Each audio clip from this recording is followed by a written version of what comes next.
जोहार सनाम को नवा डिजिटल प्लेटफॉर्म रे फेसबुक तलाते तेहेन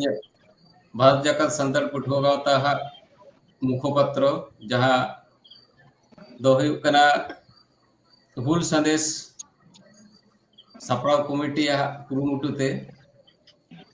तेहेन दो लहाते उछना कान जहां पुथी ओना रेना दोसार मेन दो पार्ट 2 बुई तेहेन दो बन उठाव सरिया और नवा उठाव आखड़ा रे पठुआ गावता सेंट्रल कुमुट स्टेट कुमुट और नवा पाथाम कुमुट रेन सनाम गमके कोगे इन हुल संदेश सापड़ाव कमिटी रेन सेक्रेटरी सनाम कोगे मानव जोहार चाल कते तेहेन्या नवा आखड़ा दो एतोहबोग कना। नवा आखड़ा रे पुइलु तो नवा पाथाम उढ़ो लगिते स्टेट रेन मानतन प्रेसिडेंट गमके सोलेन बेसरा इन नेहराय कना नवा पुथी तेहेन उढ़ो सरी तबना इना तायनम ओना पुथी चितान सावते पठुआ गावता रेना हुल संदेश सापड़ा कमिटी रेना मिमित थोक रेना मिमित गलमाराव तालाते नवा पुथी रेना एनएम पुथी रेना जोस और आले को कुरुमुटु सावता चितान जहां उइहर ताले ओना बखराते नाले गलमाराव बा मित बार कथा नाले गालोचा मा एनखान सोलेन गमके तेहेन्या नवा आबोना चाहेम बाताव चाहे आदबन बाताव और बाबन बाताव नवा पुथी रेना पार्ट 2 तेहेन दबन उढ़ो सरिया पार्ट 1 दो मांग तेगे उढ़ो कना मानतन गमके ती तेगे नवा पुथी तो तेहेन दबन उढ़ो सरी तबना मा एनखान सोरेन बाबू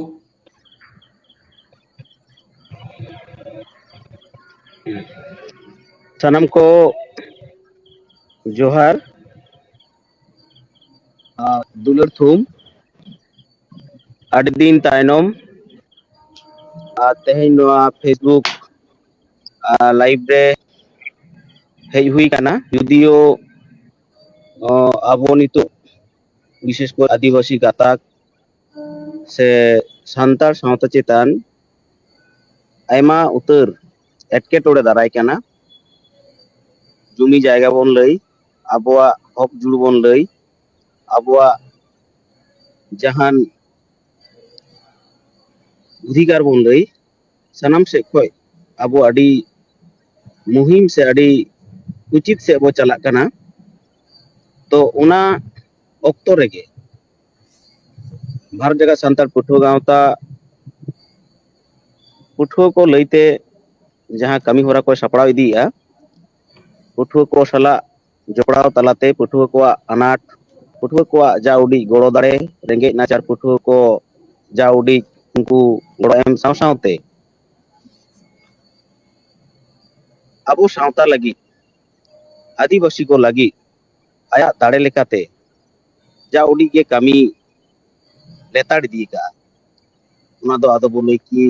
नवा पश्चिम बांग्ला बोले आसाम दिशा बोले से जहां पृथ्वी रेना जहां कोर रेगे संतार को से आदिवासी को जहां नाहाचार रे को पड़ा कना ओ विरोध रे जहां तीन ए दाड़ेया कना उनका लेकाय रोड दारामेआ आया दाड़े लेकाते चेष्टाएआ कोनो समय नोंडेरेन गाते गावता को सला मेशा कते और कमी होरा कोई सपड़ाव इदिया आदो ठीक उनकान ऑक्टो रेगे आबो नेलका आबो चाहे आदो बन बताओ और बाबन बताओ नवा पतो बेस कয়েক चांदो लाहा आबो भारत जगत संताल पठुआ गावता जहां मुखपत्र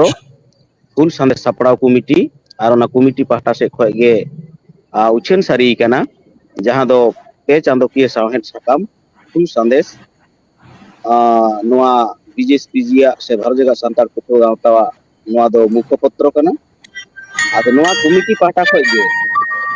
प्रचुर पतब पुथी को उछान आकाना उना को मेशा मेशा तेगे चाहे आदोबन बाताव और बाबन बाताव पार्ट 1 से पहिलो थाक रेना पतब आपे को ठेन सेटेर आकाना आसो आले ओना पतब जहां को पे आउरी पे ᱧᱟᱢᱟ उनको को तलाश पे दोय ताबोना और जहां को पढ़ाव का ताबोना पे उनको को दो आशा करी आपे आसो आले नापाय मेटन सामाजिक मेसेज ओना पतब तलाते पे ᱧᱟᱢ का ताबोना आडी होड़ा गे कोयो ताहें काना जे चाहे आदोबन बाताव और बाबन बाताव पार्ट 2 से दोसर थाक रेना पतब तांगी ताड़ा लगी तो पतब दो बेस कয়েক दिन लाहा ओना दो हुल संदे सापड़ाव कमिटी गाखुड़िया को सदर आका आयमा उतर अनाट होते निये लाहा मेटेन डेट से माहित माहा को गोटा हुई लेना तो ओना माहित माहा रे बांगले उछन दाड़े कदा तो एनहो आबो आदिवासी सांतार से नितो पश्चिम बांगला रेना आयमा एटकेटोड़े तलाते रहो आले नोआले रिकाव का जे नोआ पतब नितो आबो विशेष करे आदिवासी से सांतार पाठकीय को ठेन नोआ आडी लगन इति सेटेर ना दरकार मेना मेनतेले मने का नोआ पतब रे आयमा लेकान तजबीज कथा को ऑल मेना आयमा लेकान आड़गो रकाब कथा को ऑल मेना आयमा लेकान कथा सामटा कथा जतनो कथा से चेंघावना कथा को ऑल मेना किछु कथा को नौका हो ऑल ताहे दाड़ेया से मेना जहां दो मेने आडी गाहिर और आडी लाफांग काना ओनाते आले ले आसोआ आपे को ठेन जे आपे को ओना पतो आसो आले आडी जत्नोते आडी गाहिर उयहरते पे पढ़ाव ताबोना चेदा से मिथा पढ़ाव ताइनम बांग होपे बुझ दाड़ेया मेटेन शब्द से मेटेन अड़ रेना आयमा उतर मीनिंग ताहे हो दाड़ेया भितरी मीनिंग भितरी रेना मेने बारहे रेना मेने आपे सनाम सेनते तजबीज काते नेल ताबन पे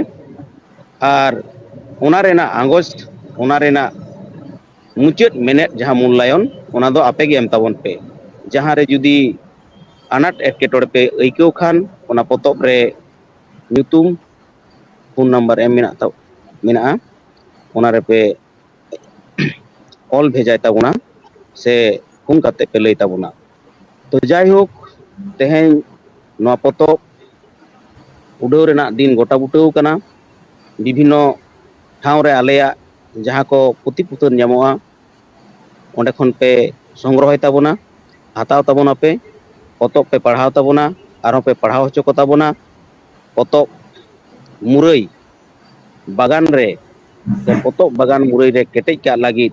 सावता विशेष करे सांतार सावता चेंघाव का लगी कोय का लगी नोआ पतब चाहे आदोबन बाताव और बाबन बाताव नोआ पतब दो तेहेन आपो संगे ले उड़ाव सारीदा और नोआ उड़ाव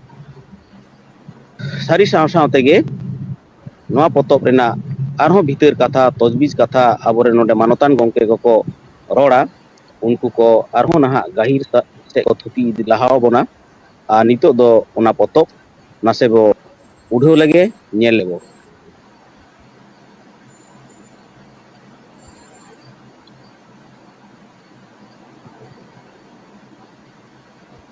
चाहे आदोबन बाताव बाबन बाताव पार्ट 2 नोआ रेना गनोंग दो हुयुग काना 71 माने 71 टाका 1 टाका और नोआ पतब उत्तर बंगो रेना बेस किछु जायगा रे ᱧᱟᱢᱚᱜ काना दक्षिण बंगो रेना बेस किछु जिला रे ᱧᱟᱢᱚᱜ काना आसाम रेना हो बेस किछु जायगा रे ᱧᱟᱢᱚᱜ काना एछाड़ा जहां जहां को लाक्ति तहना उनको को नोआ पतब ᱧᱟᱢ लगी पठुआ गावता किंबा हुल सांदे सापड़ा कमिटिया स्टॉल रपे जोगाजोग ताबोना और बांखाय दो आलेया जहां कॉन्टैक्ट नंबर को एम तहन काना ओना रे पे तलाश पे दोहो दाड़े ताबोना मानखान तेहेया नोआ पतब उड़ाव ᱟᱠᱷᱲᱟ ᱫᱚ ᱱᱚᱰᱮ ᱦᱩᱭ ᱥᱟᱹᱛ ᱮᱱᱟ। ᱟᱥᱚᱜ ᱟᱞᱮ ᱟᱯᱮ ᱥᱟᱱᱟᱢ ᱠᱚ ᱱᱚᱣᱟ ᱯᱚᱛᱚᱵ ᱯᱮ ᱯᱟᱲᱦᱟᱣ ᱛᱟᱵᱚᱱᱟ, ᱛᱚᱞᱟᱥ ᱯᱮ ᱫᱚᱦᱚᱭ ᱛᱟᱵᱚᱱᱟ। ᱟᱨ ᱱᱤᱭᱟᱹ ᱠᱚ ᱢᱮᱱ ᱠᱟᱛᱮ ᱜᱮ ᱱᱚᱣᱟ ᱛᱮᱦᱮᱧ ᱟᱱᱟᱜ ᱱᱚᱣᱟ ᱥᱟᱹᱜᱩᱱ ᱟᱱᱟᱜ ᱫᱤᱱ ᱥᱟᱢᱟᱡᱤक ᱥᱮ ᱥᱟᱶᱛᱟ ᱟᱹᱨᱤ ᱞᱮᱠᱟ ᱠᱟᱛᱮ ᱥᱟᱶᱛᱟ ᱪᱮᱸघᱟᱣ ᱠᱟᱜ ᱞᱟᱹᱜᱤᱫ ᱡᱟᱦᱟᱸ ᱯᱚᱛᱚᱵ ᱱᱚᱰᱮ ᱩᱰᱷᱟᱹᱣ ᱮᱱᱟ, ᱟᱨ ᱱᱚᱣᱟ ᱥᱟᱹᱜᱩᱱ ᱟᱱᱟᱜ ᱠᱟᱹᱢᱤ ᱦᱚᱨᱟ ᱨᱮ ᱤᱧ ᱛᱟᱦᱮᱸ ᱫᱟᱲᱮᱭᱟᱜ ᱠᱷᱟᱹᱛᱤᱨ ᱟᱯᱮ ᱥᱟᱱᱟᱢ ko ᱢᱩᱪᱟᱹᱫ ᱨᱮ ᱟᱨ ᱢᱤᱫ ᱫᱷᱟᱣ ᱱᱚᱰᱮ ᱡᱟᱦᱟᱸᱭ ᱢᱟᱱᱚᱛᱟᱱ ko ᱢᱮᱱᱟᱜ ᱠᱚᱣᱟ ᱢᱟᱹᱱᱟᱱ ko उनको को जोहार दुलᱟᱹᱲ ᱛᱷᱩᱢ ᱥᱟᱶ-ᱥᱟᱶᱛᱮ ᱡᱟᱦᱟᱸᱭ ᱠᱚᱵᱚᱱ ᱟᱸᱡᱚᱢᱮᱜᱼᱟ ᱩᱱᱠᱩ ᱴᱷᱮᱱ ᱫᱚ ᱱᱤᱭᱟᱹᱜᱮ ᱤᱧᱟᱹᱜ ᱟᱨᱫᱟᱥ, ᱱᱚᱣᱟ ᱯᱚᱛᱚᱵ ᱯᱟᱲᱦᱟᱣ ᱛᱟᱵᱚᱱ ᱯᱮ ᱱᱟᱯᱟᱭ ᱛᱮ ᱟᱨ ᱛᱚᱡᱵᱤᱡ ᱛᱟᱵᱚᱱ ᱯᱮ। ᱟᱹᱣᱦᱟᱹ ᱯᱚᱛᱚᱵ ᱟᱹᱣᱦᱟᱹ ᱢᱮᱱᱮᱫ ᱟᱞᱚᱯᱮ ᱟᱹᱜᱩᱭ ᱛᱟᱵᱚᱱᱟ, ᱪᱮᱫᱟᱜ ᱥᱮ ᱱᱚᱣᱟ ᱯᱚᱛᱚᱵ ᱢᱤᱫ ᱫᱷᱟᱣ ᱯᱟᱲᱦᱟᱣ ᱛᱟᱭᱱᱚᱢ ᱟᱹᱰᱤ ᱦᱚᱲᱟᱜ ᱜᱮ ᱨᱟᱹᱜᱤ ᱟᱹᱲᱤᱥ ᱛᱮᱭᱟᱨ ᱫᱟᱲᱮᱭᱟᱜᱼᱟ। ᱟᱞᱮ ᱟᱥᱚᱜ ᱟᱞᱮ ᱨᱟᱹᱜᱤ ᱟᱹᱲᱤᱥ ᱵᱟᱝ ᱠᱟᱛᱮ ᱱᱟᱯᱟᱭ ᱛᱮ ᱛᱚᱡᱵᱤᱡ ᱠᱟᱛᱮ ᱪᱮᱫ ᱞᱟᱹᱭ ᱠᱟᱱᱟ ᱱᱚᱣᱟ ᱯᱚᱛᱚᱵ ᱨᱮ ᱚᱱᱟ ᱵᱩᱡᱷᱟᱹᱣ ᱠᱟᱛᱮ ᱟᱨ ᱵᱚᱨᱛᱚᱢᱟᱱ ᱯᱚᱨᱤᱥᱛᱷᱤᱛᱤ ᱡᱟ ᱪᱟᱞᱟᱜ ᱠᱟᱱᱟ ᱵᱚᱨᱛᱚᱢᱟᱱ ᱯᱚᱨᱤᱥᱛᱷᱤᱛᱤ ᱪᱮᱛᱟन ᱨᱮᱜᱮ ᱱᱚᱣᱟ ᱯᱚᱛᱚᱵ ᱱᱚᱣᱟ ᱨᱮ ᱚᱞ ᱢᱮᱱᱟᱜᱼᱟ। ᱱᱚᱣᱟ ᱨᱮᱱᱟᱜ ᱜᱟᱹᱦᱤᱨ ᱛᱮᱫ ᱱᱚᱰᱮ ᱜᱚᱝᱠᱮ ko ᱛᱚᱡᱵᱤᱡ ᱛᱟᱵᱚᱱᱟ, ᱥᱟᱵ ᱨᱟᱠᱟᱵ ᱛᱟᱵᱚᱱᱟ ko। ᱱᱤᱭᱟᱹ ᱞᱮᱠᱟ ᱫᱚ ᱤᱧ ᱦᱚᱸ ᱱᱚᱰᱮ ᱜᱮ ᱠᱷᱟᱴᱚ ᱢᱟᱪᱷᱟ ᱠᱟᱛᱷᱟᱧ ᱢᱩᱪᱟᱹᱫ ᱠᱮᱜᱼᱟ। ᱯᱚᱛᱚᱵ ᱩᱰᱷᱟᱹᱣ ᱨᱮᱱᱟᱜ ᱡᱟᱦᱟᱸ ᱠᱟᱹᱢᱤ ᱦᱚᱨᱟ ᱱᱚᱣᱟ ᱫᱚ ᱮᱛᱚᱦᱚᱵ ᱮᱱᱟ। ᱱᱤᱛᱚᱜ ᱫᱚ ᱱᱚᱣᱟ ᱵᱷᱤᱛᱨᱤ ᱨᱮᱱᱟᱜ ᱜᱟᱹᱦᱤᱨ ᱠᱟᱛᱷᱟ ko ᱛᱷᱩᱛᱤᱜᱼᱟ। ᱟᱨ ᱟᱯᱮᱭᱟᱜ ᱡᱩᱫᱤ ᱡᱟᱦᱟᱱᱟᱜ ᱞᱟᱹᱭ ᱛᱮᱱᱟᱜ ᱛᱟᱦᱮᱱ ᱠᱷᱟᱡ ᱱᱚᱰᱮ ᱞᱟᱹᱭ ᱵᱷᱮᱡᱟ ᱦᱚᱸᱯᱮ ᱫᱟᱲᱮᱭᱟᱜᱼᱟ। ᱟᱯᱮᱭᱟᱜ ᱠᱩᱥᱪᱟᱱ ᱠᱩᱠᱞᱤ ᱡᱟᱦᱟᱱᱟᱜ ᱛᱟᱦᱮᱱ ᱠᱷᱟᱱ ᱟᱞᱮ ᱱᱚᱰᱮ ᱠᱷᱚᱱ ᱜᱟᱹᱠᱷᱩᱲᱟᱱ ko ᱢᱮᱱᱟᱜ ᱠᱚᱣᱟ, ᱞᱟᱹᱭ ᱥᱚᱫᱚᱨ ᱛᱟᱵᱚᱱᱟ ko। ᱢᱟ ᱮᱱᱠᱷᱟᱱ ᱥᱟᱱᱟᱢ ᱧᱮᱧᱮᱞᱤᱭᱟᱹ ko ᱥᱟᱱᱟᱢ ᱯᱟᱴᱷᱚᱠᱤᱭᱟᱹ ko ᱦᱩᱞ ᱥᱟᱸᱫᱮᱥ ᱥᱟᱯᱲᱟᱣ ᱠᱚᱢᱤᱴᱤ ᱨᱮᱱ ᱡᱟᱦᱟᱸᱭ ᱜᱟᱹᱠᱷᱩᱲᱤᱭᱟᱹ ko ᱩᱱᱟᱹᱜ ᱱᱟᱯᱟᱭ ᱢᱤᱫᱴᱮᱱ ᱥᱟᱶᱛᱟ ᱪᱮᱸघᱟᱣᱱᱟᱜ ᱯᱚᱛᱚᱵ ᱟᱵᱚ ko ᱛᱟᱞᱟᱨᱮ ᱥᱚᱫᱚᱨ ᱥᱟᱢᱟᱝ ᱠᱷᱟᱹᱛᱤᱨ, ᱟᱨ ᱡᱟᱦᱟᱸᱭ ko ᱱᱚᱣᱟ ᱯᱚᱛᱚᱵ ᱯᱟᱲᱦᱟᱣ ᱞᱟᱹᱜᱤᱫ ᱟᱸᱥ ᱯᱮ ᱫᱚᱦᱚ ᱟᱠᱟᱫ ᱛᱟᱵᱚᱱᱟ, ᱡᱟᱦᱟᱸᱭ ko ᱯᱟᱹᱴᱷᱩᱣᱟᱹ ᱜᱟᱶᱛᱟ ᱯᱮ ᱠᱩᱥᱤᱭᱟᱜ ᱛᱟᱵᱚᱱᱟ, ᱡᱟᱦᱟᱸᱭ ko ᱦᱩᱞ ᱥᱟᱸᱫᱮᱥ ᱥᱟᱯᱲᱟᱣ ᱠᱚᱢᱤᱴᱤᱭᱟᱜ ᱡᱟᱦᱟᱸ ᱦᱩᱞ ᱥᱟᱸᱫᱮᱥ ᱯᱚᱛᱚᱵ ᱯᱮ ᱠᱩᱥᱤᱭᱟᱜ ᱛᱟᱵᱚᱱᱟ, ᱫᱩᱞᱟᱹᱲᱟᱜ ᱛᱟᱵᱚᱱᱟ ᱯᱮ, ᱛᱚᱞᱟᱥ ᱫᱚᱦᱚᱭ ᱛᱟᱵᱚᱱ ᱯᱮ। ᱯᱟᱹᱴᱷᱩᱣᱟᱹ ᱜᱟᱶᱛᱟ ᱠᱩᱥᱤᱭᱟᱜ ᱯᱮ, ᱫᱩᱞᱟᱹᱲᱟᱜ ᱯᱮ, ᱦᱩᱞ ᱥᱟᱸᱫᱮᱥ ᱥᱟᱯᱲᱟᱣ ᱠᱚᱢᱤᱴᱤᱭᱟᱜ ᱯᱚᱛᱚᱵ ko ᱛᱚᱞᱟᱥ ᱫᱚᱦᱚᱭ ᱛᱟᱵᱚᱱ ᱯᱮ ᱟᱨ ᱯᱟᱲᱦᱟᱣ ᱛᱟᱵᱚᱱ ᱯᱮ। ᱢᱟ ᱮᱱᱠᱷᱟᱱ ᱱᱤᱭᱟᱹ ᱵᱮᱲᱟ ᱫᱚ ᱱᱤᱝᱠᱟᱹ ᱜᱮ, ᱥᱟᱱᱟᱢ ko ᱡᱚᱦᱟᱨ ᱟᱨ ᱫᱩᱞᱟᱹᱲ ᱛᱷᱩᱢ।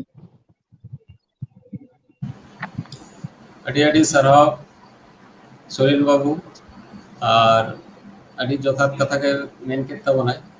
ᱛᱚ ᱚᱱᱟ ᱛᱟᱞᱟᱨᱮ ᱚᱱᱟ ᱢᱟᱲᱟᱝ ᱨᱮ ᱥᱟᱱᱟᱢ ᱠᱚᱴᱷᱮᱱ ᱢᱤᱫᱴᱟᱝ ᱫᱩᱠᱤᱧ ᱥᱚᱫᱚᱨᱮᱜᱼᱟ। ᱫᱩᱠ ᱫᱚ ᱱᱚᱣᱟ,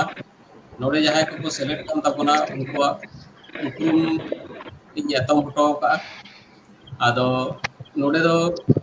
ᱯᱳᱭᱞᱳ ᱡᱟᱦᱟᱸᱭ ᱯᱩᱛᱷᱤ ᱩᱰᱷᱟᱹᱣ ᱠᱮᱫ ᱛᱟᱵᱚᱱᱟ ᱩᱱᱤ ᱫᱚ ᱥᱮᱱᱴᱨᱟᱞ ᱠᱳᱨᱴ ᱨᱮᱱ ᱯᱨᱮᱥᱤᱰᱮন্ট ᱠᱟᱱᱟᱭ, ᱢᱟᱱᱚᱛᱟᱱ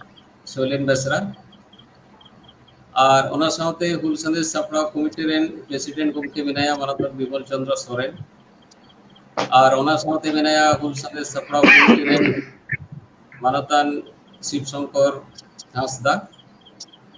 ᱚᱱᱟ ᱥᱟᱶᱛᱮ ᱢᱮᱱᱟᱭᱟ ᱡᱟᱡᱤᱞ ᱢᱟᱱ ᱟᱞᱮ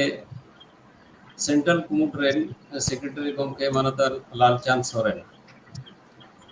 तो नवा पुथी उठाव साव जोहार साव तगे नवा पुथी रेना तेते से पुथी रेना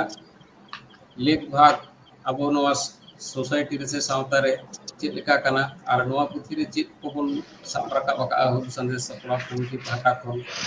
हुल संदेश जोश दो नवा कना जहां अबो सावता रे जोथात कना जोथाते मने जोथात मेनते मने का ओनागे नवा पथम तलाते ओल सदरे प्रेसिडेंट गमकेया कथा लेकाते जुदी जहां नवा रे दिस हुदिस एमतेया बा जहां तेना मेनतेया जुदी ताहेना ओना दो ओना पुथी रेना तायम धारे रे फोन नंबर को मेना और चिठी सकाम ओल रेना ठिकाना हो मेना जहां गे नवा चिता रे गामस सेना मेनतेना कई कबरी बांग कते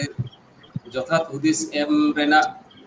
उइहर कते ओना मने कते जेमन नोडे आले गोड़ो एमाहाले पे आले ले अरदासोग कना जाय हो नितो दो नवा हुल संदेश सप्राव कमिटी रेन मानतान शिव शंकर गमके शिव शंकर हांसदा उनी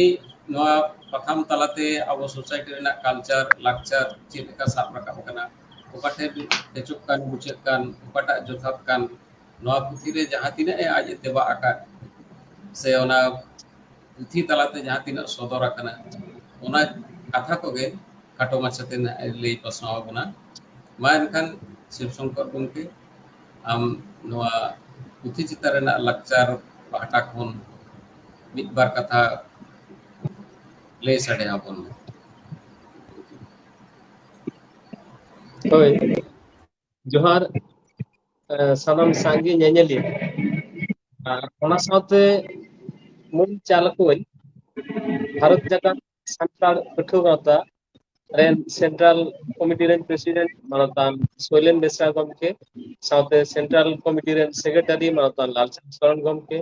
ona sawte मर्निंग चालक बा स्टेट कमिटी रेन प्रेसिडेंट मानतान विपिन चंद्र मांडी गमके और स्टेट कमिटी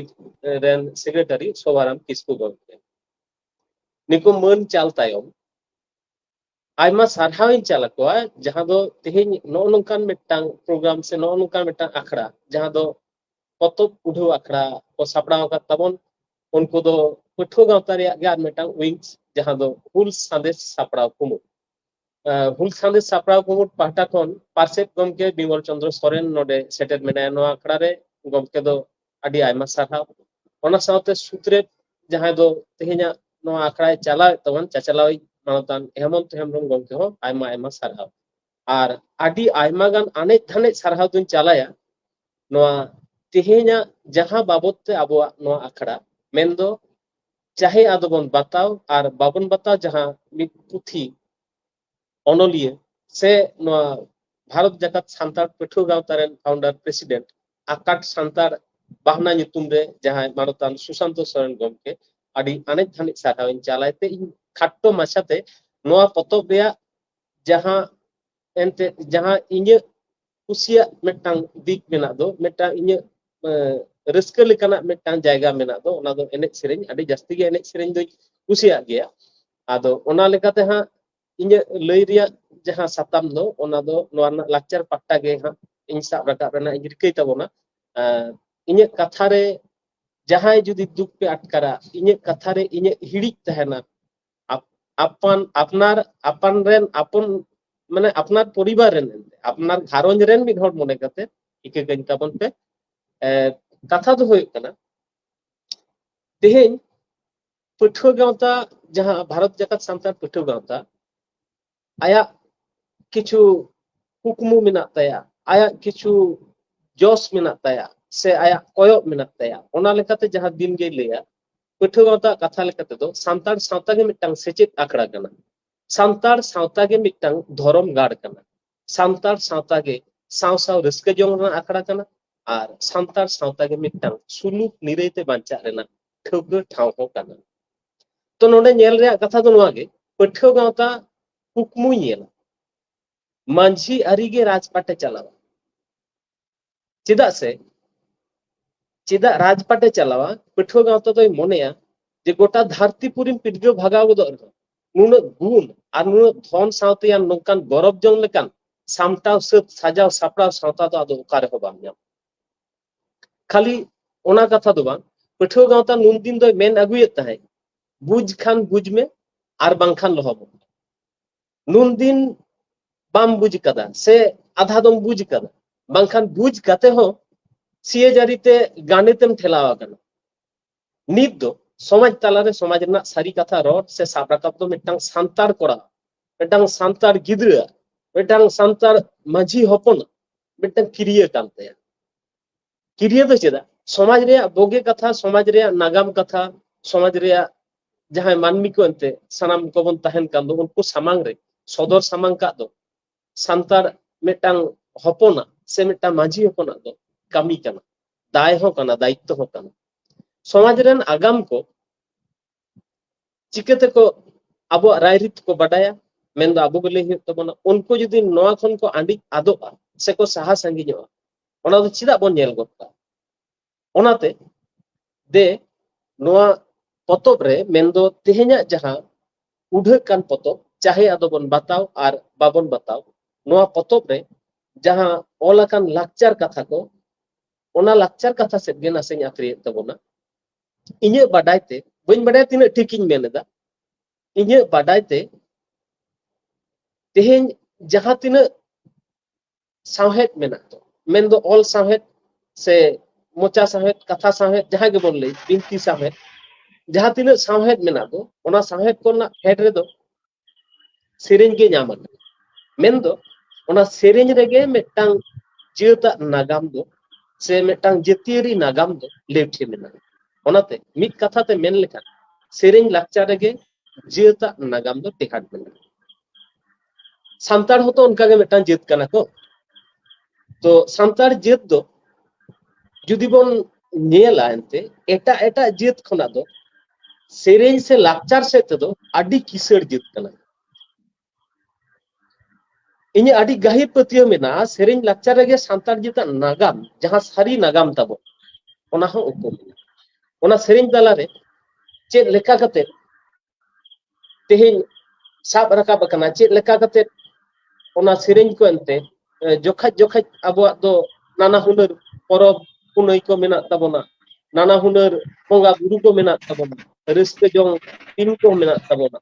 जोखे जोखे रे चेत लेका साब रकाब कना ओना कथा को गे नासे बोन नेला जहां दो ओना चाहे आदो बोन बताओ आर बोन बताओ ना पुछिरे पड़े ओला कना नोआरे ऑल मेना नेला बोन जहां तिस जहां के पढ़ा बोन रिके नुना मौज नुना चेहरा नुना सामटाव साजाव सही ऑल कान दो ओना सेरेंज को गे कटिक बोन नेल लगा दोंग सेरेंज मेटांग मेना जहां दो टुमकी डुंबो सेरेंज मारे दोंग लुहरी रेना जहां टुमकी डुंबो को सेरेंजा ओना सेरेंज ते तोल कना जहां दो मांझी कोरेन चारा उरी चाले बबोज कना साराक सारा ओका एनाम बाबू गुत्ती कोड़ा मिनेन गिया आयो किसेर एरा दाकान जोजम कना कथा न्याते नाना मांझी हाड़ाम दको फुरनी कान मासे नोडे नासेया कडी बोन उइहर मा आबुआ जहां सावता रेना शासन व्यवस्था सावता रे जहां आबुआ मेटांग काठामो ओनारेन माज मुधुन से ओनारिनी खाम खुंटी ओनारिनी जहां मूल कारीगर उनी दो हेक कना माझी हाड़ाम तेहे उनी दाय काटे दोष काटे ओना लेकाते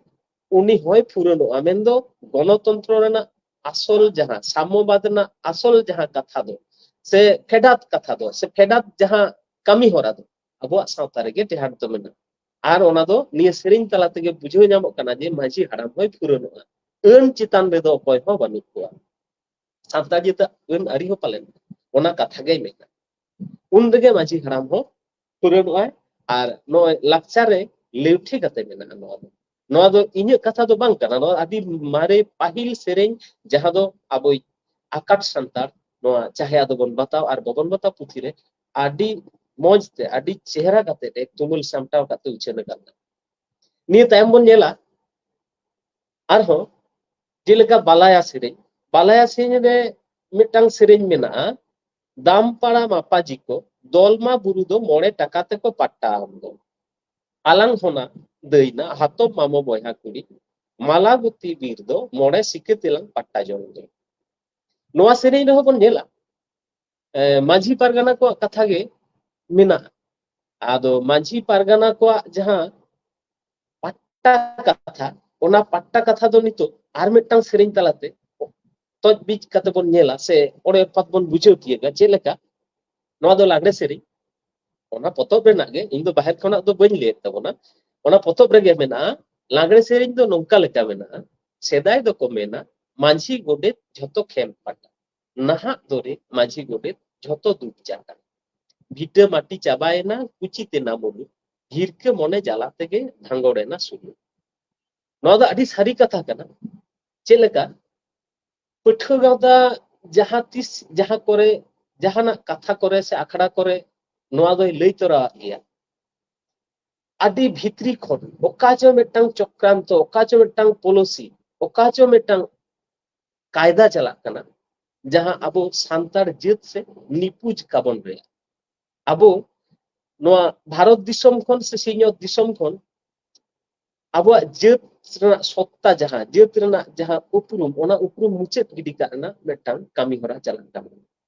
चाहे आदो बन बाता आर बाबन बाता नोआ लागड़े सेरेंज ना तेते जुदी बन नेला सेदाय दो मांझी गोडेत खेम पटा नोआ कथा दो नौका लेका पाहिल दो आतुरेन जहां मांझी गोडेत नायके को तहन तहे दो नको को दो खेम दो को पट्टा को तहे मेन दो ओना दो 3 भोर आज ओना दायित्व रे तहनाय जहां अंगीभारे गो पारमेत तो आतु रेना ओना हिसाब ते ओना पट्टा हसा दो से खेम हसा दो चाष कते जोम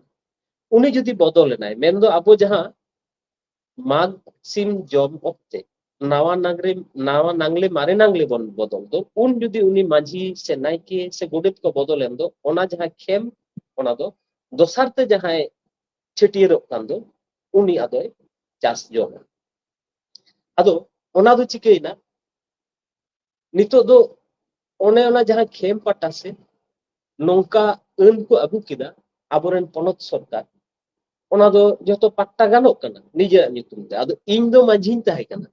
इन दो ओना हसा दोन पट्टा ना ऑल बिलेनी पीएलआर ऑफिस रे चलाव कते एसडीएलआर ऑफिस रे चलाव कते ऑल बिलेना आदो ऑल बिलेन खान चिकेना ओना हसा दोन होयना निये तायम इन तायम जहां माझी तो उनी दो आदो ओना हसा दना ओका अइदर गे बांग तायन दे चेदा सोना दो इन नितुम रे होय कना ताले खेम पट्टा दो चाबायना से बा ओना तेगे तो तेहिन रेन माझी गोडे तो आदो चेक बोन मा कन चेक कुड़ाई तको कामी कना बिन मांगना दे कामी हुय कना ओना भीटा माटी चाबायन तेगे तो मुलुक दो कुचितिना आर ओना हिरखे मने जाला तेगे अब सुलुक दो भांगोना नो नुकान कथा को नो नुनमारांग कथा को तेतेत कथा जहां दो उको मेना आमी मिटांग सेरेंग रे सारी गे तेहेन सोरहाय सेरेंग जुदी बो दिसे ओना सोरहाय सेरेंग रे बो न्यामा नालहा जोंग लगित ते नोआ दुमका दिसम से रेन हर सला नितो इन गाते कना उनको आगे मिटांग सोहराय सेरेंग इन आजोबान थाय ओना सेरेंग दो इन मलंग अडिगे नापाया जहां दो आबोरेन आकाश सांतार गमके मेंदो नोआ पतब तेहिया पतब रेनी जहां ओनोलिया उनिगे खोज लिदिन ते नोआ दो एम दाड़े थाय ओना सेरेंग दो ओना पतब रे दावे ᱧᱟᱢ कते आर मिथा उनि दो सारहाव इन चलाय कना नोआ सेरेंग दो नोंका नावा नावा माझी देना नावा नावा पारानी नावा नावा तुंदा देखो खारे नकादा बांग दो हसा खोल बांग दो धीरी खोल आधा सिके 10 में दुलता तो नावा नावा माझी नावा पारानी नुको को दो नावा तुंदा को खारे नकादा नौका साडे कान दो आधा सिके 10 में दुलता नोआ दो अंते दुमका दिसम से राहा तेगे चला तबे हसा खोल धीरी खोल रेना कथा दो पाचे जो हाना फेडात रे बो चलावे अकोय बो बाडाया जहाना बिनती गे अबुआ जखन एतहबा ओना बिनती रे से सिरजन बिनती दो लई दारांगे चेलका जमसिम बिनती चाहे करम बिनती चाहे भांडन बिनती चाहे बापला बिनती जहां गे सिरजन बिनती दो लई तोरा नोआ सिरजन बिनती रे अबो झतो गे बन बाडाया देवालोक को जखन माननी को सिरजन को नोआ मंचपुरी रे जखन दा को आगुई लगी कुñ को लायता आर ओना कुñ ला जोखा इन दो जा उडंग सेरेंग तलाते ᱧᱟᱢ kat बिनती तलाते ᱧᱟᱢ kat नौकाñ मोनेया तुमदा रेया सिरजन तुमदा रेया स्ट्रक्चर आकृति जहां दो तुमदा रेया गठन जहां ओना दो ओना कुñ खन गे हेज kana आर ओंडे ओका अटाल धीरी मेंदो गेलबार अटाल धीरी जखन को ला पारमे उन समय ओका अटाल धीरी ओका लका साडे kana तुमदा रेया मिमिटांग अंश चेटा लेकान ओने उनका साडे आर ओने उनका साडे बोल को एम कादा ओना तो हासा खोल धीरी खोल अर्थात हासा चटनी जखन को ला पारमे उन मिद रकम साडे kana ओना दो पाले अबो तुमदा रेया लेंगा धारे मेंदो हासा खारेन धारे और जजम धारे जहां हेंदे खारेन धारे ओना दो धीरी चटनी ला पारम जो जहां लेका साडेกันपाले ओना साडे तेगे ओना दो को तैयार का ताछाड़ा टमाक हो पहिलो रे ओना सिरजन फेडात रे के ताले टमाक रे कथा मेना आदो अंत दो तायम बन चला हा ओना मा अडी मारांग कथा कना अडी जिलें कथा कना नितो दो तायम सेरेंग जहां दो आरो ओना बोई रे गे ओना पतब रे गे मेना अंते अडी मौज ते ओना होय सेलेट का तो जहां दो सारपा सेरेंग अब सोहराय समय जहां कुड़ी गिदरे को से आबोरेन तिरले को सारपा को एनेज दो ओना सारपा सेरेंग गे आदि चेहरा मेटांग कथा आते ओना सेरेंग दो नोंका मांझी को छटकारे जारी कुसनी बहाकान जारी कुसनी चिकेतिन तियोगा जारी कुसनी चिकेतिन तियोगा बाताते को बताका छांटी ते को रफाका जारी कुसनी चिकेतिन तियोगा नोडे हो नितो तीना गान सेरेंज ले अगुई से नोआ जतो सेरेंज गे हां दिसे तबन पे अकोय को आते नोआ सेरेंज दो तोल कना अबो सावता रेन अकोय को हड़ आते नोआ सेरेंज को दो गढ़न कना ओना नासे हां दिसे तबन मुचे रे आहुई दिसे रोड़ा बन आरो उनका के सारपा सेरेंज दो मांझी दाराय कान को झिलझोल पारानिक दाराय कान को झमोरे झमो गोडेत दाराय कान को आके डाके हे निके कते नोआ सेरेंज दो को सेरेंजा इन तायम जहां खोद दो मांझी बिलाय पे टेडार माची पारानिक बिलाय पे सुतम पारेकम और गोडेत आटे पे कीते को लिए मांझी एमाय पे हो नाकोन होके पारानिक एमाय पे हो ताले होके गोडेत एमाय पे हो सकाम थमक तीन मौज तीन चेहरा सही उनको जहां पाट्टा तको एनते जहां रे हकदार जहां को कामी लगी अंगीकार को गोदा तो जेलका मांझी बाबा दो जतो कोना चोट रे जतो कोना उसूल रे जतो कोना चेतन रहता मन उनका लेका मांझी बाबा मन लेकाते उनी दुरुप ठाव उनिया हुक गोडेत बाबा आज लेका कते पारानिक बाबा आज लेका कते माने आकोआ उपरुम जहां दो ओना दो व्यवहार रेहो लेउठे मेना ओनाते लाक्चर रेहो ठावे ᱧᱟᱢ दा खाली ओना दो बांग आबो दोंग बोन नेल केआ सोहराय बोन नेल केआ लागड़े बोन नेल केआ नित दो नोआ पतोब रे से खाली आबो मिटटांग सेरवा इदी कते से मिट सेना परब पुनय इदी कते ऑल मेना अनुका दो बांग साकरात सेरेंज हो नोआ रे दाव दो ᱧᱟᱢ कदा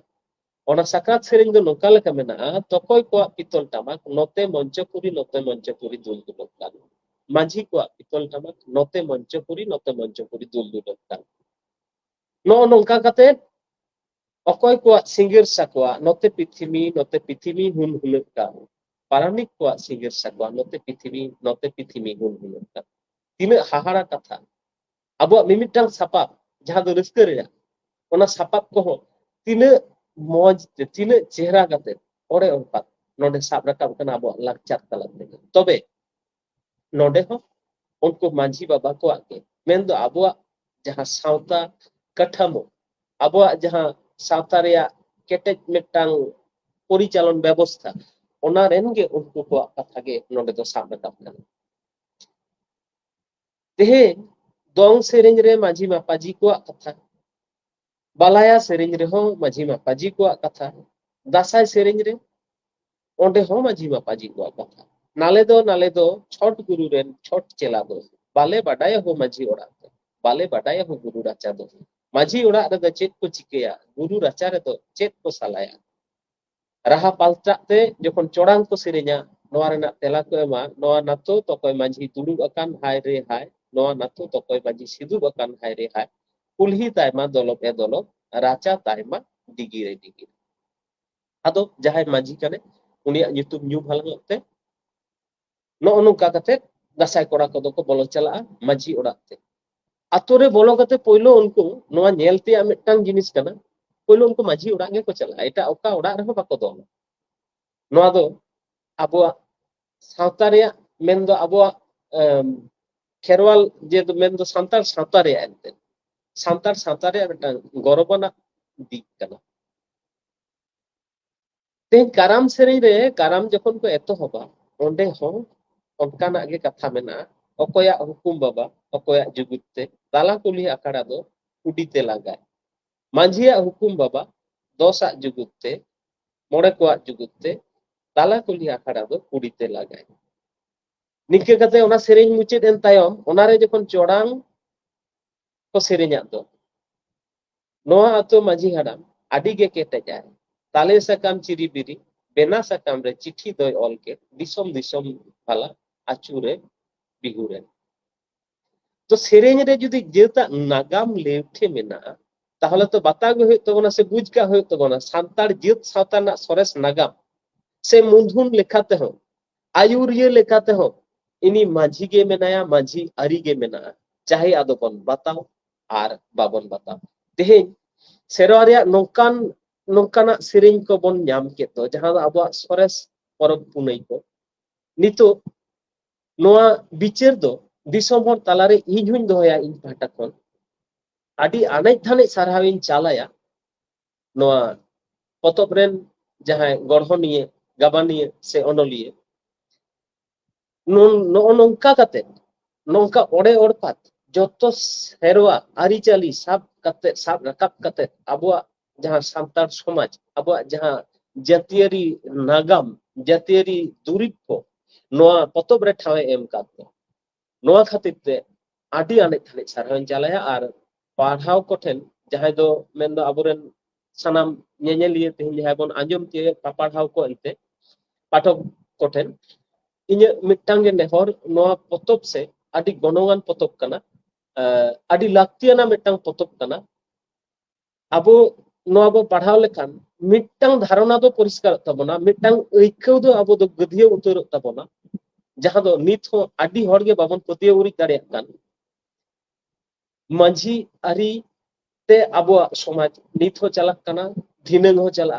tehen jahan tinaak gawta ko menak bona madwa ko menak bona mohol ko menak bona club ko menak bona abo bon goj chaba godor ho abuak sawta do aj leka ge rihit tingu ge tahen ar abo judi bon tahena abo sanam kote judi bo rikaya abuak sistem te abuak ari chalite gota disom no nunak sores nunak metang lakchar te sores jahanak durib tege ente lakchar sudu do chedak ile ari chali te ho sores horok bande jom nyu sanamak tege sores metang sawta talare abuak jahan ᱡᱟᱹᱛ ᱢᱮᱱᱛᱮ ᱵᱚᱱ ᱞᱮᱠᱷᱟ ᱦᱚᱪᱚ ᱫᱟᱲᱮᱭᱟᱜᱼᱟ ᱮᱢᱚᱱ ᱠᱤ ᱫᱤᱥᱚᱢ ᱛᱟᱞᱟ ᱨᱮᱦᱚᱸ ᱱᱤᱛ ᱦᱚᱸ ᱟᱵᱚ ᱡᱟᱹᱛ ᱩᱯᱨᱩᱢ ᱟᱹᱨᱤ ᱵᱚᱱ ᱧᱟᱢᱟ ᱡᱟᱦᱟᱸ ᱫᱚ ᱵᱷᱟᱨᱚᱛ ᱡᱟᱠᱟᱛ ᱥᱟᱱᱛᱟᱲ ᱯᱟᱹᱴᱷᱩᱣᱟᱹ ᱜᱟᱶᱛᱟ ᱠᱚᱭᱚᱜ ᱠᱟᱱᱟ ᱡᱟᱹᱛ ᱞᱮᱠᱟᱛᱮ ᱵᱟᱧᱪᱟᱜ ᱨᱮᱭᱟᱜ ᱟᱹᱭᱫᱟᱹᱨ ᱧᱟᱢ ᱟᱵᱚ ᱱᱚᱜᱼᱚ ᱱᱚᱝᱠᱟ ᱠᱟᱛᱮ ᱞᱟᱹᱲᱦᱟᱹᱭ ᱵᱚᱱ ᱥᱟᱯᱲᱟᱣᱟ ᱟᱵᱚᱣᱟᱜ ᱢᱚᱱᱮ ᱵᱚᱱ ᱛᱮᱭᱟᱨᱟ ᱚᱱᱟ ᱥᱟᱶᱛᱮ ᱵᱷᱟᱨᱚᱛ ᱡᱟᱠᱟᱛ ᱥᱟᱱᱛᱟᱲ ᱯᱟᱹᱴᱷᱩᱣᱟᱹ ᱜᱟᱶᱛᱟ ᱡᱟᱦᱟᱸ ᱠᱚ ᱠᱩᱨᱩᱢᱩᱴᱩ ᱚᱱᱟ ᱠᱩᱨᱩᱢᱩᱴᱩ ᱠᱚᱨᱮ ᱟᱵᱚ ᱛᱩᱱᱠᱷᱤ ᱛᱚᱞᱟᱥ ᱵᱚ ᱫᱚᱦᱚᱭᱟ ᱚᱱᱟ ᱪᱷᱟᱰᱟ ᱦᱚᱸ ᱱᱚᱣᱟ ᱯᱚᱛᱚᱵ jahan kore nyamok ᱴᱷᱟᱶ tahena potop murai ko tahena abuak porop punai jahan kore huyoga ona kore tolas taon pe nyam ape adi chehra adi siri bisri kate abuak sawta idi kate abuak somaj idi kate ol mena'a ore orpat ol mena'a aso in sanam ko bhage ko bujhawa ma tobe in pahta khon doñ muchet keda sanam ko johar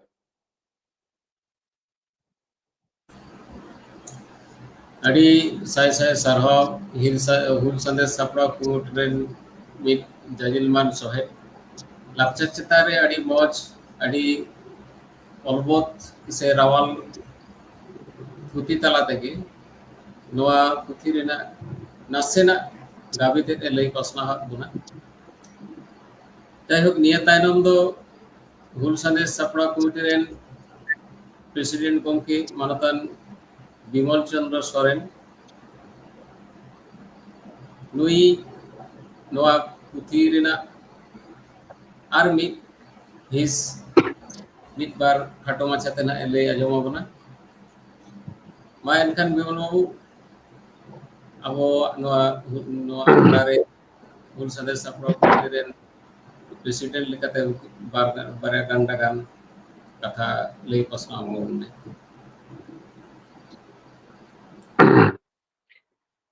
तेहें Bharat जगत सान्ताड़ पाठ्य गाता सापड़ावते हुल संदेश सापड़ा कुमुट पाठ्य गाता होतेते जहां Facebook live चलक कान नवा Facebook live ताला तेगे मिड वर्चुअल आखड़ा तेहें सापड़ा किया अदा नवा आखड़ा रे सेलेद अकान मानतान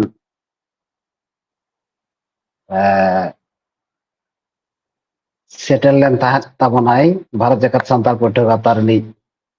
सेंट्रल कुमुट पार्षद मानतान सोयलेन बेसरा मेनाय ताबना भारत जगत सान्ताड़ पाठ्य गाता सेंट्रल कुमुट सूत्रे मानतान लालचंद सोरेन सारे मिड घड़ी लहा जहां थुती आंजमात बनाय हुल संदेश सापड़ा कुमुट मिड जाजिल मान सोहे मानतान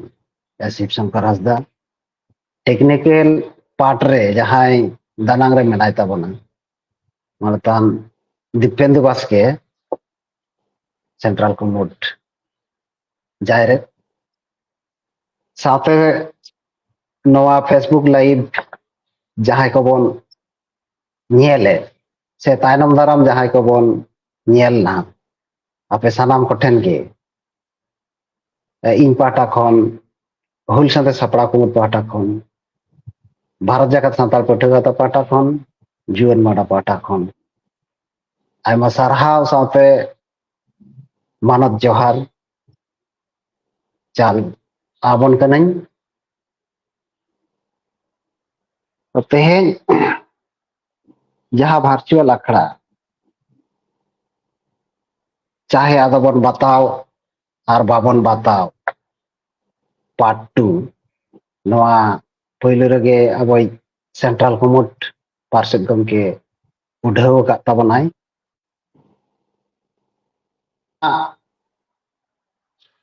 मारांग रे पॉलोमेन मार्च चांदो रेना बागे माहितिलो पार्ट 1 उछन सदर लेना अदो जहां को तलाश काते पे पढ़ाव के तबना पढ़ाव का पे और पे पढ़ाव चो का कोआ कुमुट सला अपया कुसी रस्के कथा पे सदर का हुलसा सपड़ा कुमुटा बुटे जहां कॉन्टैक्ट नंबर को मेना ओना करे पे फोन का तबना ओना खातिर नित नवा वर्चुअल अखड़ा पाटा खना के से नोडे खन गे इन आपे अने जान इन सारहाय पेया नौका के आरहों तायनम दाराम थुम दाड़े अपया दिस दिस तला तपे चल ताबना नो आस दो सदर पेया अब बन बाडाया साहेब गे सावता रेना आरसी केना साहेब रे सानाम लेकान ज्ञान मुरे संचाव दहया अक्त जानी आर लाक्ति जानी ओना बगज काते सानाम पकाड़े पासनावा आ दिसम तालारे ज्ञान बाती जेलेताय पुरुधुल अनलिये को लय का अकय जाति ठेन जहां तिना सरेस आर किसर साहेब ताहेना ओना दिसम आर जाति उनग गे किसड़ा साहेब रे ऑल तीन बाड़ती ओडकोआ साहेब दो उनग गे किसड़ोआ तबे आबुआ साहेब बागान रे प्रबंध से अनल साहेब ऑल दो नितो हाबी तुले जोखा रे दो एतांग गया ओना लेकाते चाहे आदबन बताओ आर बाबन बताओ नवा मिटन जोड़न कना संयोजन कना ओना लेका काते हो पाठक कोठेन पठुआ कोठेन नेहर आपे दो पढ़ाव तावन पे हयतो आडी होड़ा मने रे होय दाड़ेया नौका दो चेदा हानका दो चेदा होय आलोचना ताहेना समालोचना ताहेन ओना ताला खन गे आर मिटन केटेज साहेब सिरजनवा नवा दो हुल संदे सपड़ा कमिटी पठुआ ताहा पतियो ओना खातिर हो नवा पतब पढ़ाव रेना लाक्ति मेना मेनती मनेदा समालोचना दो होय हचवान तबे रागी आड़िस आपाड़िस ओना तालाते दो बांग होय हचवान ओना दो मिटंग गठनमूलक ऑल तालाते तेहेन चाहे ᱟᱫᱚ ᱵᱚᱱ ᱵᱟᱛᱟᱣ ᱟᱨ ᱵᱟᱵᱚᱱ ᱵᱟᱛᱟᱣ ᱯᱟর্ট 2 उढ़ेना सानाम पाठक कोठेन गे से पठुआ कोठेन गे नेहर नवा गाहिर साहिज पढ़ाव रेना रिकाई ताबन पे जहां नवा पतब रे कॉन्टैक्ट नंबर मेना नवा पतब रेना दिस हुदिस अपया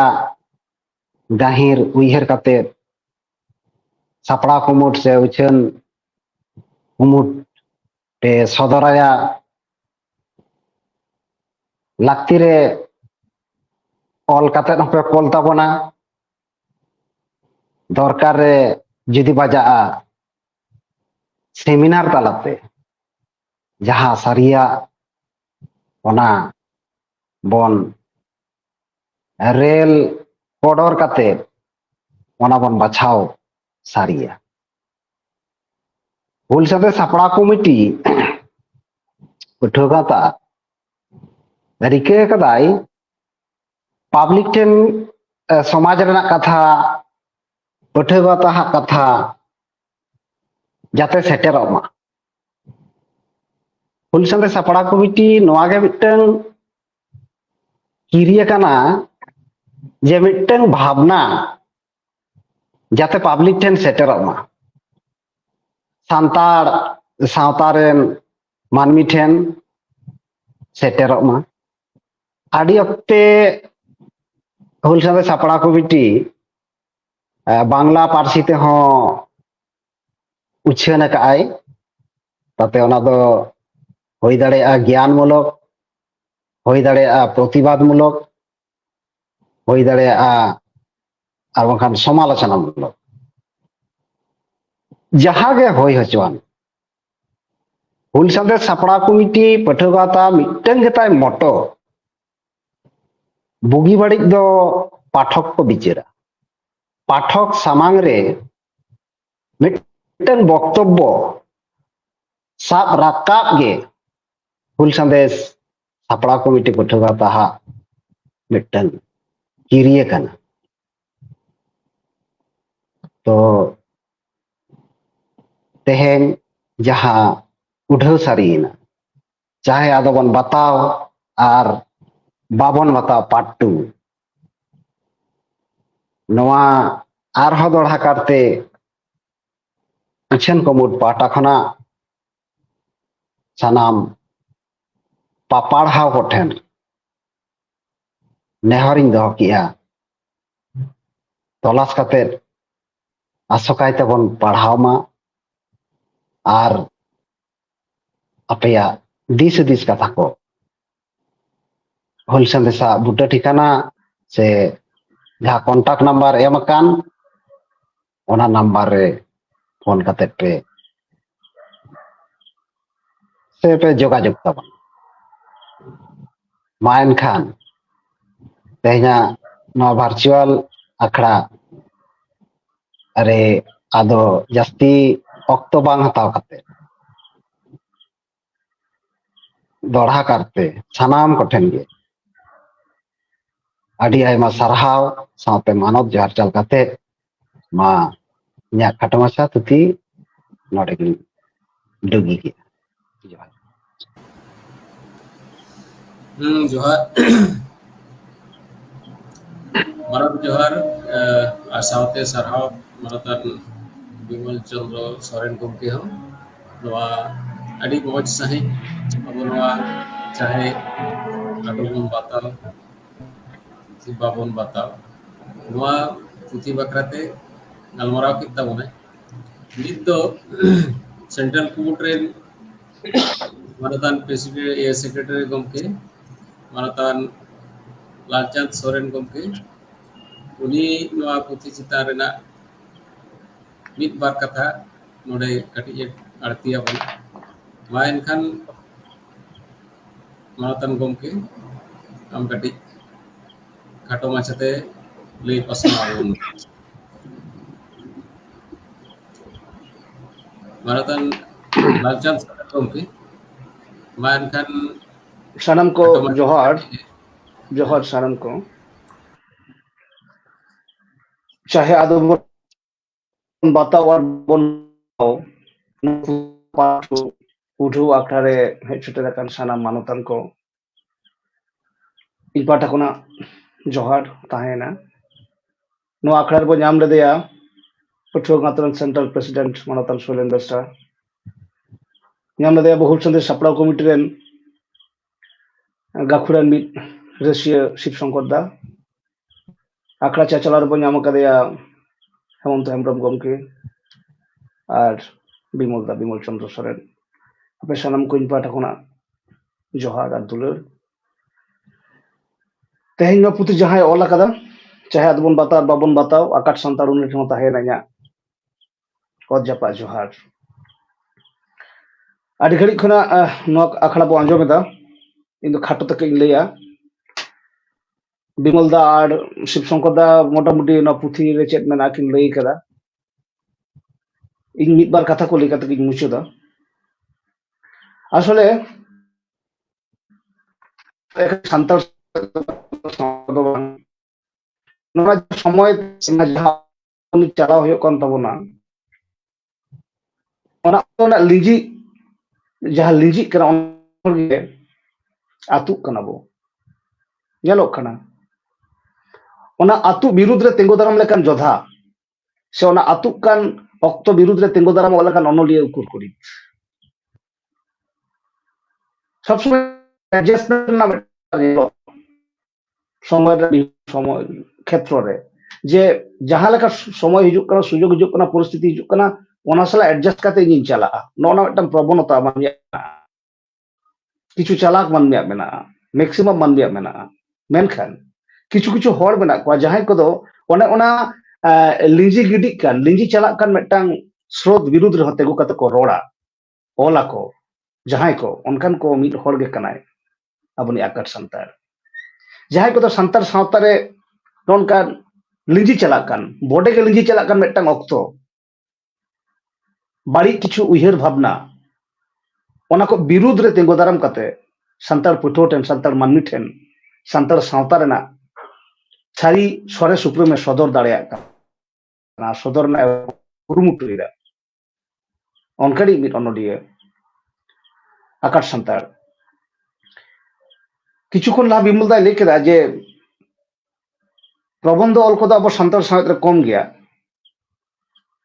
सारी के कथा कना कम गया आकाश संतार गे प्रबंध गे आया मिटन प्रिय ऑल मेनते मने कदाय मिटन अनोली हिसाब ते जुदी ले गानोआ प्रबंध ऑल से समालोचना ऑल गे जहां हॉबी कना आरकी हॉबी एवं दायित्व जहां मने कना मेनते मनेया पुथी माने नोर ना पार्ट 2 उछना कना चाहे बन बताओ बाबन बताओ ओना साथे हथियार जुतुमान मिटन प्रबंध ना गे पुथी उछना कना बेस बड़ा मारंग पुथी तो जाय हो नोआ पुथी रे चेक कमना नोआ गे बाडाया नोआ पुथी मिड साइड साकाम रेना कना 100 पेज रेना कना नोआ बाडाय कदा नोदे उछना कदा फुल संदेश सापड़ाव कमिटी पठुआ गांवता मिटन विंग्स नोआ रे 23 टी टॉपिक इदिकाते ऑल बना बागे पे गोटन टॉपिक इदिकाते ऑल बना ओना टॉपिक को जस्ट इंडिया बन कना तापर हिजु कना आदि उसरे मुचेदा जेमन मिटन टॉपिक होयो कना समाज दो ओकया हो बापत्ति संपत्ति दो बांग कना तारपरे मेना लॉ महल लॉबीर दरबार लिफलेट मिटा लिफलेट इदिकाते समालोचना कना माझी आरी सेटेज कना माझी से पारगाना ओकय दो सावतरन सुप्रीमो कना नोआ इदिकाते ऑल कना सासांग दाहड़ी दो चेक कना ओना इदिकाते ऑल कना माझी थान नायके थान इदिकाते मिटन पाचे चला कान ताय मिट समय आलोचना कान ताय ओना इदिकाते ऑल कना नोडे आम दो समाज दम बांग कना किछु किछु संगठन को दाबीदा आकवा विभिन्न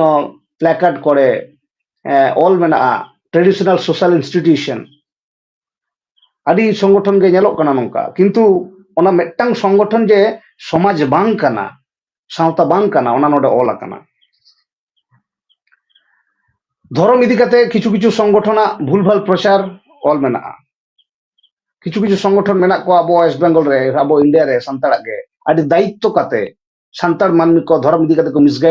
misguide akat ko ona node unko praman somet unko dolil somet unko leaflet somet node ol mena ama puthi ol mena nyamabo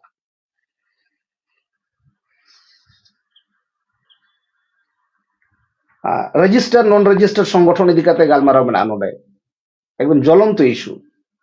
jahay ko santar sawta idi kate bo chorchaya unku than no puthi do metang adi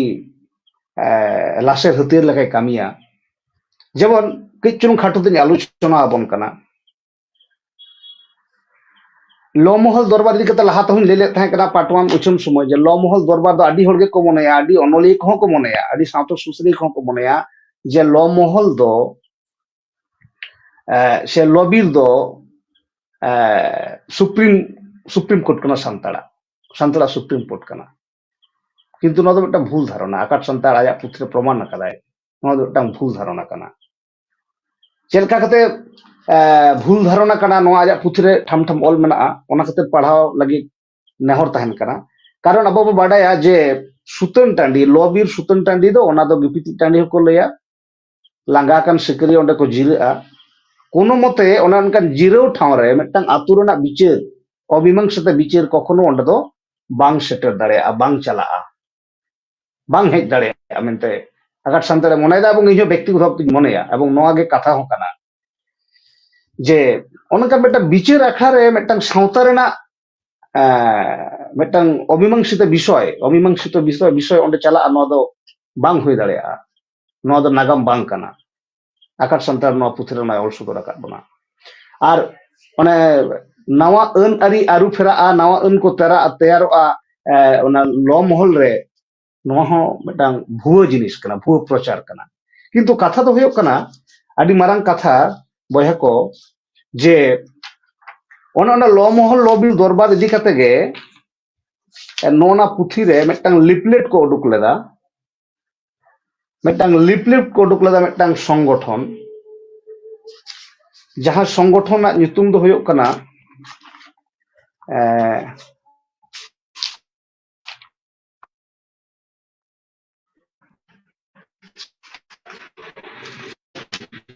যাহা সংগঠন নিতুম দো হয়ো কানা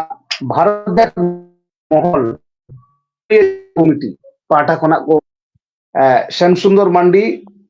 রতনলাল হাসদা আর নিতুম district বান ঠিক কানা নুকু কোয়া উচ্চন কানা ভারত জাকাত মাঝি পারগানা মহল পুরুলিয়া জেলা কমিটি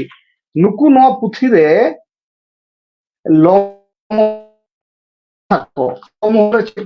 কথা লই কেদা কো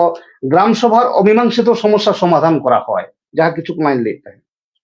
আচ্ছা আবার কলে দা এই লবির বাইশি সুতান টান্ডিতে সাঁওতাল সমাজের নতুন আইন তৈরি করা হয় সংযোজন এবং বিয়োজন হয় ননকান কথা কোনো লিফলেটের অল থাকে কানা রাজ্য ও কেন্দ্রীয় স্তরের অমীমাংসিত সমস্যার সমাধান করা হয় লবির টান্ডির চেতা ঠিক আছে নোনা কথা কবে না তাছাড়া লবির বাইশিতে সমাজ সিস্টেম নিয়মের পরিবর্তন সংশোধন সংযোজনের প্রয়োজনীয়তা দেখা দিলে তা লবির বাইশির অনুমোদনের পরেই সমাজে লাগু হয় মানে মারাত্মক ভুলতে পেরে মিদটাং প্রচার মিদটাং লিফলেট ওনা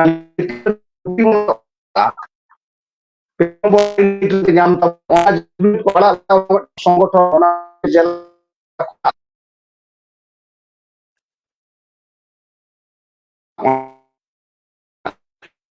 ভুল ভাল আগাম রেন জুন को হারাক কানা আগাম রেন জুন को সেনায়দা তো উনকু ঠেন যদি ভুল কনসেপ্ট তাহেনা তাহলে সাঁওতা ঠেন কটা মানমি সাঁওতা ঠেন কটা জুন को স্টুডেন্ট को चेक को সেনায়া তাহলে মেটা ভুল বার্তা মেটা ভুল শিক্ষাতে আকো বক পেরে को उनको तो चिकते सान्ताल जत नेतृत्व एमा बेस्टी तो ओनाते नो पुथि फाना खूब दरकार काना लगन मुचदा अब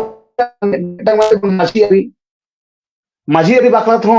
आदि रकम कथा हिजुक काना नितो दो अबो बन नेला माझी को बेगर हो आरो किछु বিচার ব্যবস্থা রেন কিছু হল অর্থাৎ পারগানা কো যাহা কো দেখেন বিচার ব্যবস্থা রেন গে তাহেন রেন হল কানা কো পারগানা কো কামি দো কানা শুধু জুডিশিয়ারি সিস্টেম টা নেল অ্যাডমিনিস্ট্রেটিভ দো বাং নওনা ডিফারেন্স টা বাকো বুঝো দাড়ে কানা সান্তাড় আদি সান্তাড় গে জুডিশিয়ারি আর অ্যাডমিনিস্ট্রেটিভ না তো আলাদা মিটাং ভিন্ন জিনিস কানা আর কি শাসন ব্যবস্থা রে তো নোডে পেজ নম্বর 16 রে আপে পে জেল তাবনা পেজ নম্বর 16 রে আপে পে জেল তাবনা নোডে অল মেনা ᱢᱤᱫ ᱵᱟᱨ ᱞᱟᱭᱤᱱ ᱡᱮᱢᱚᱱ ᱱᱚᱣᱟ ᱵᱳᱭ ᱨᱮᱱᱟᱜ ᱮᱢᱚᱱ ᱠᱤᱪᱷᱩ ᱞᱟᱭᱤन ᱠᱚ ᱡᱟᱦᱟᱸ ᱞᱟᱭᱤन ᱠᱚᱫᱚ ᱵᱟᱢ ᱮভᱚᱭᱮᱰ ᱫᱟᱲᱮᱭᱟᱜᱼᱟ, ᱚᱱᱟ ᱠᱚ ᱞᱟᱭᱤन ᱵᱮᱜᱚᱨ ᱟᱢ ᱡᱟᱦᱟᱱᱟᱜ ᱵᱟᱢ ᱨᱚᱲ ᱫᱟᱲᱮᱭᱟᱜᱼᱟ। ᱱᱚᱛᱮ ᱞᱟᱹᱭ ᱫᱟᱭ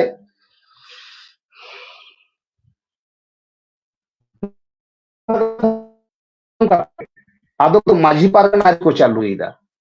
ᱟᱸᱡᱚᱢ ᱟᱠᱟᱱᱟ, ᱧᱮᱞᱚᱜ ᱠᱟᱱᱟ ᱢᱟᱹᱡᱷᱤ ᱯᱟᱨᱜᱟᱱᱟ ᱟᱹᱨᱩ ᱪᱟᱹᱞᱩᱜ ᱠᱟᱱᱟ, ᱪᱮᱛᱟ ᱟᱹᱨᱤ ᱪᱟᱹᱞᱩᱜ ᱠᱟᱱᱟ। ᱟᱫᱚᱢ ᱫᱚ ᱢᱚᱦᱚᱞ ᱥᱚᱢᱟᱡᱽ ᱠᱚ ᱪᱟᱹᱞᱩᱭᱮᱫᱟ, ᱨᱟᱡᱽᱟᱹᱨᱤ ᱥᱟᱞᱟᱜ ᱥᱚᱢᱟᱡᱽ ᱠᱚ ᱡᱚᱞᱚᱭ ᱢᱤᱫ ᱮᱫᱟ। ᱥᱚᱢᱟᱡᱽ ᱨᱮ ᱛᱟᱦᱮᱸ ᱠᱟᱱ ᱵᱤᱪᱟᱹᱨ ᱵᱮᱵᱚᱥᱛᱷᱟ ᱨᱮᱱᱟᱜ ᱨᱟᱫᱟ ᱠᱚ ᱨᱟᱹᱯᱩᱫ ᱠᱟᱛᱮ ᱱᱩᱠᱩ ᱦᱚᱸ ᱱᱟᱣᱟ ᱨᱟᱫᱟ ᱠᱚᱠᱚ ᱵᱮᱨᱮᱫ ᱤᱫᱤᱭᱮᱫᱟ। ᱥᱟᱶᱛᱟ ᱫᱚᱠᱚ ᱥᱟᱢᱜᱮᱫ ᱨᱮᱦᱚᱸ ᱯᱩᱥᱴᱟᱹᱣ ᱩᱭᱦᱟᱹᱨ ᱫᱚ ᱚᱠᱟ ᱴᱷᱮᱱ ᱛᱟᱠᱚᱣᱟ। ᱚᱱᱟᱛᱮ ᱱᱩᱠᱩ ᱫᱚ ᱤᱥᱩ ᱪᱮᱛᱟᱱ ᱨᱮᱜᱮ ᱡᱟᱹᱥᱛᱤ ᱠᱚ ᱫᱟᱹᱲ ᱟᱹᱪᱩᱨᱚᱜᱼᱟ।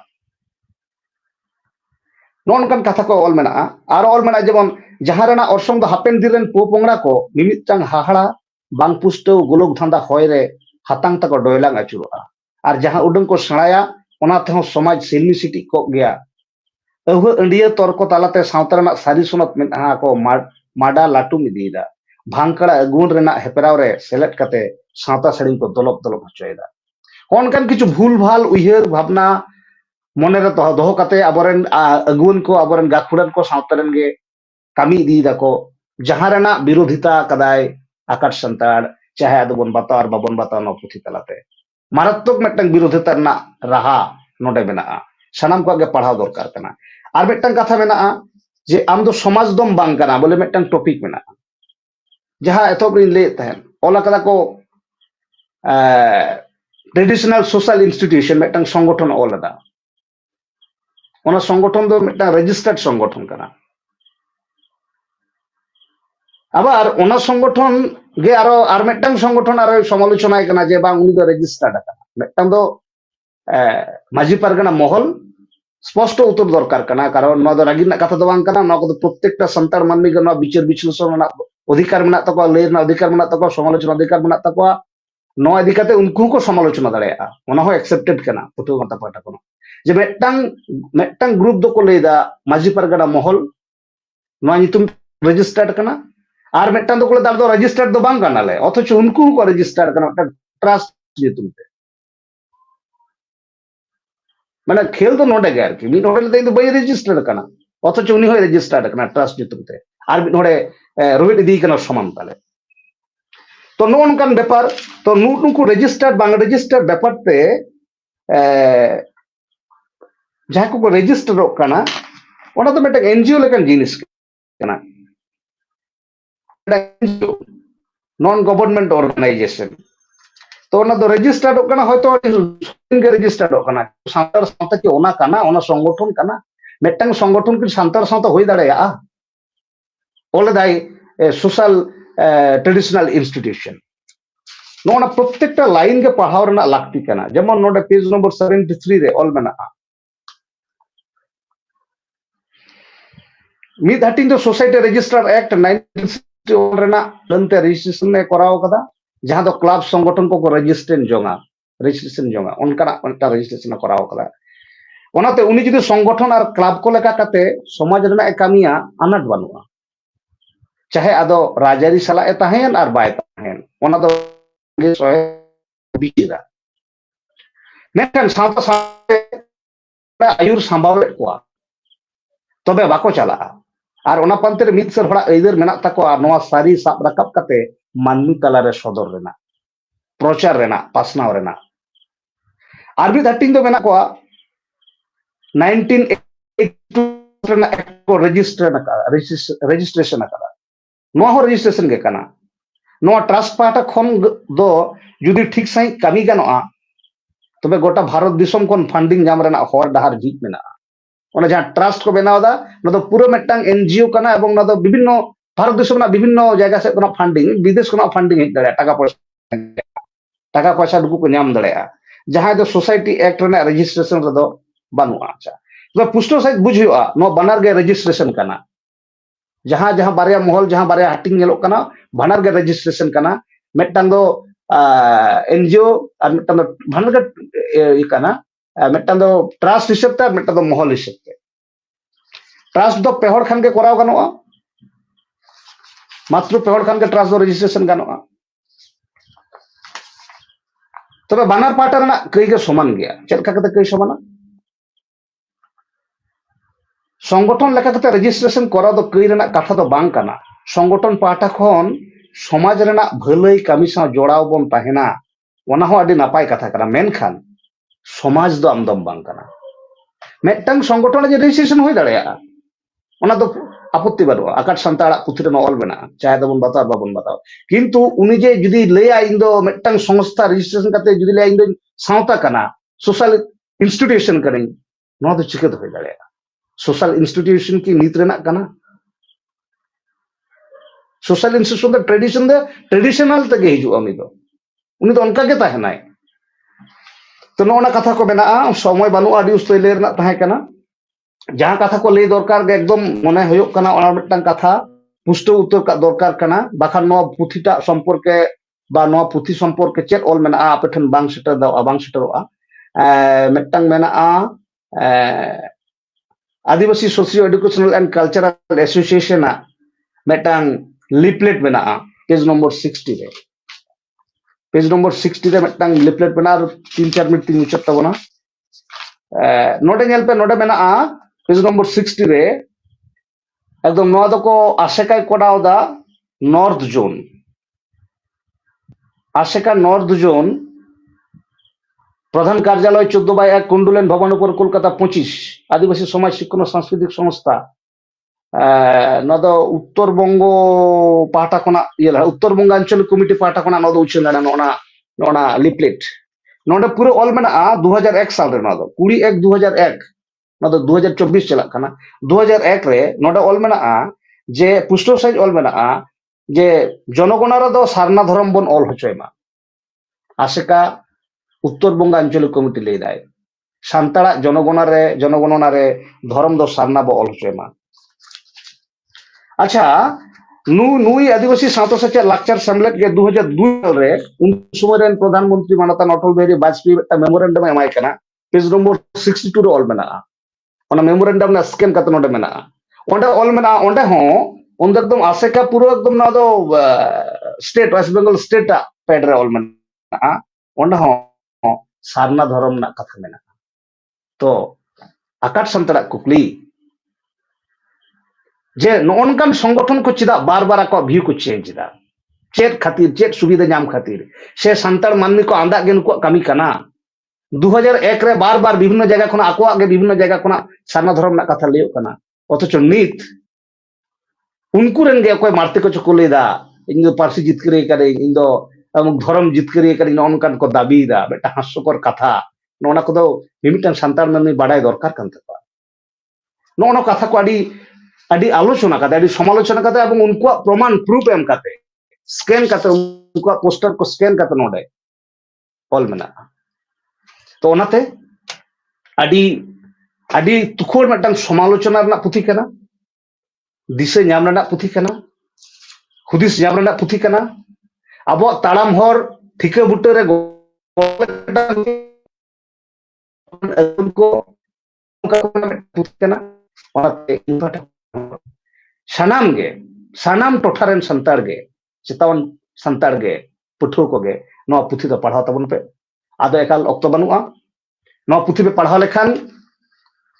निश्चय अपया मने रेना भूल धारणा को बाड़ी धारणा को चाबा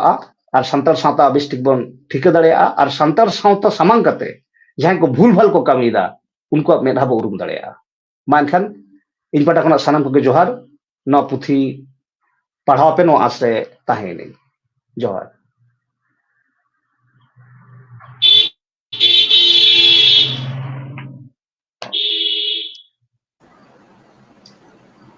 स्टेट कमिटी रेन या सेंट्रल कमिटी रेन मानतान लालचांद सोरेन गोमके अडी कजाक सही अडी बुटर सही नोआ चाहे बोन आदोबन बताओ बाबन बताओ ना पुथि रेना गहिर कथाय लई सदराट कोना उछना कोना आदो तेहेया नोआ डिजिटल फेसबुक प्लेटफॉर्म रे ऑक्तो हो अडी गान बोन हताव गत किया आदो ओना हिसाबते तेहेया आखड़ा दो नोडे गे बोन मुचद माड़ा रे नोआ आखड़ा रे जहां को सेलेक्ट कान ताबोन मानतान रामचंद्र सोरेन गमके, मानतान शैलेन बेसरा गमके, मानतान शिव शंकर हांसदा गमके, मानतान बिमल चंद्र सोरेन गमके, सानाम कोगे हुल सांदेश सापड़ा कमिटी पाहटा खन इन मानतान हेमंत हेम्ब्रम सेक्रेटरी सानाम कोगे अड़ी गाहिर दुलार सावते थुम सावते जहां को लाइफ रे नित को आजम गेता बोना उनको को भारत जाकत संतान पुठो गावता पाहटा खन हुल संदेश सापड़ा कमिटी पाहटा खन सानाम कोगे गाहिर दुलार थुम और जोहार सावते तेहेኛ नोआ आखड़ा दो नोडे दबुन मुचिदा मा एनखान सानाम कोगे जोहार।